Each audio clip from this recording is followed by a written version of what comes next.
इतना सुंदर से ब्रज घूमने के बाद अब थी बारी घर जाने की। मम्मी-पापा एकदम रेडी थे, सामान बाहर निकाल दिया गया था। एक-एक करके हम लोग सामान ले जाके बाहर रख रहे थे, बहुत ज़्यादा सामान था और मेरा भी कुछ सामान चला ही गया कि मुझे कुछ दिन में तो अब जाना ही था। हम लोग इतने ज़्यादा थक गए थे, मतलब इतने ज़्यादा कि हम लोग मेट्रो में ही सोने लगे थे। और दिल्ली की मेट्रो में ना आप एक चीज़ देखोगे, सब लोग फ़ोन चलाते रहते हैं और मैक्सिमम लोगों के पास आईफ़ोन रहता है। फिर फाइनली हम पहुँच गए थे स्टेशन।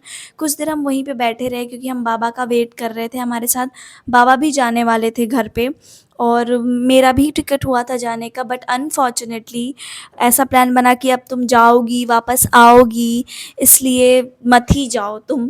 तो मैं नहीं गई घर पे, पर मैं सबसे मिल ली थी। स्टेशन में गई ही इसलिए थी कि मैं बाबा से मिल लूँ।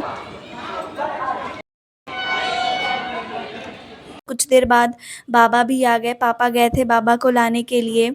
मुझे इतना अच्छा लगा बाबा को देख के कि मैं बता नहीं सकती, मन कर रहा था गले से लग जाऊँ, इतना प्यार करूँ। पर of course typical middle class, गले से नहीं लग पाई, बस हाँ, ऐसे थोड़ा-सा गले से लगी थी। उसके बाद मम्मी-पापा बाबू को बाय-बाय करके मैं भी निकल गई थी घर की ओर। मुझे इतना रोना आ रहा था ना, सब कुछ ऐसे सामने आ रहा था कि क्या-क्या चल रहा है लाइफ़ में, कैसे मैं बाय-बाय बोलूँ, बहुत कुछ कहने का मन कर रहा था बट मैं किसी से कुछ कही नहीं और मैं घर के लिए निकल गई। इतना मना कर रही थी पापा को, फिर भी उन्होंने मुझे 1 बॉटल पानी दिया, ट्रेन चल दी थी, स्टिल उन्होंने पानी खरीद के मुझे दिया, पैसे दिए।